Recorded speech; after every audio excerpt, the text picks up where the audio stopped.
I have always preferred living alone. No wife, no roommates, and most importantly, no kids. I wanted a cat or a dog, but still hadn't gotten over the death of my last one. That all changed one day when I was taking an evening walk and, in a dark alleyway, I saw a crying kid. I looked around, hoping this wasn't some kind of trap, and I finally approached her. "Well, hey there, kiddo, what's the matter?" She stopped crying and looked up at me. I don't know what to do. I don't want to go home where they're all mean to me, but I'm scared and hungry. I offered to take her across the street to the gas station to get a sandwich, to which she stopped crying and silently joined my side. I think my adopted daughter is a cosmic horror by illustrious Scorpio. After getting a sandwich that she enthusiastically devoured, I took her to the police station. She said her name was Lilith, and she was 10 years old, and upon research, the state had no records of her parents or past. They wanted to put her in an orphanage, but she clenched to my side.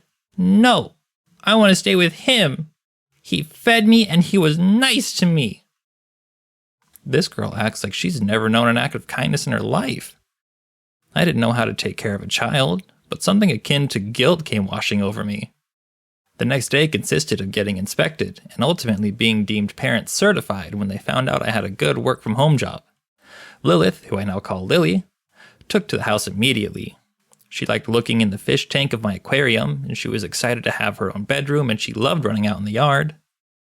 One thing about her I noticed is that this girl eats like there is no tomorrow. Oddly enough, she wasn't skin and bones when I met her, but she doesn't even have a trace of fat that you would expect most kids her age to have. She looked like a mini adult. After eating 3 sandwiches and a bowl of ramen, she went to take a nap. I still haven't totally adjusted to having another living being other than fish and plants in the house, but she brought nice energy, and her always being hungry reminded me to eat something myself. I made a note to do something soon, otherwise she was going to bankrupt my grocery bill. I decided to take her on a walk around the park area, hoping that she would get tired and sleep easy tonight. To this day, I regret doing this. On the walking path, a deer walked in front of us. "What is that?" "Have you not seen a deer before?" "Is it edible?" Well, yes, actually, though I don't eat them." Lily then walked up even though I told her it might be dangerous. I then watched in horror as she transformed into something not human. A horizontal line formed on her stomach that opened to a large mouth filled with rows and rows of razor-sharp teeth. Black, corvid-like wings protruded from her back, and a dark circle dripping some kind of black ooze formed over her head. A large tongue, like a tentacle of a squid, wrapped around the deer and pulled it in. Blood splattered and bone crunched as she chowed down on the deer like it was a candy bar. Then, like nothing happened, she turned back into her human form. "That was delicious," I heard her say, having no reaction myself except trying not to faint from the gruesome horror I'd just witnessed. "We should go home, Dad. You don't look so good."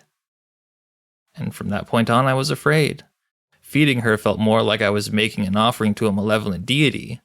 And one night I woke up at 3 a.m., to which my blood ran cold when I saw her at the foot of my bed. "Dad, I'm hungry." I got up and made her 2 ham sandwiches. To avoid losing all my food in 3 days and keeping my bill down, I had to resort to more drastic measures.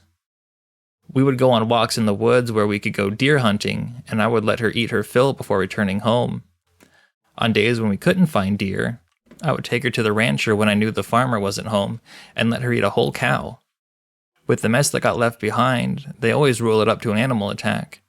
The thing that got me the most is that when she's not acting like a voracious monster, she was the happiest little girl in the world. She loved having her hair brushed, making daisy chains, and I even bought a Switch so we could play Smash Bros. Together. I really enjoyed having her around. Maybe because I was too lonely before. One evening, we went on a night walk in town, and we were stopped on the sidewalk. One man was in front of us with a crowbar. Well, look at that." He then had an accomplice with a switchblade behind us. "Make this easy on yourself, pal, and leave the girl." I was once again afraid not of just the man, but of something happening to Lily. I didn't notice when one of the men walked up to me and whacked me in the knee with a crowbar. "Dad!" I heard Lily yell as blood rang through my ears and the pain shot through my knee. He grabbed her by the arm and she transformed. "What the hell?" I heard the man yell as she coiled her tongue around his leg and dragged him into her maw like he was livestock. His friend tried to run for it, but she devoured him as well. His screams must have lit up the silent night ambience. But I was in too much pain. My world was spinning, my hearing was muffled, my vision was blurring. Finally, I came out of it long enough to pull my phone out of my pocket and call an ambulance. "Sweetie, if the cops ask you what happened, or anyone asks, I was hit by a speeding car." She nods, and moments later an ambulance arrived to take me to the hospital. After getting a cast and some crutches, I was allowed to return home. I'm glad my job was work from home, so I didn't have to worry about a babysitter. And I was going to homeschool her when the season started.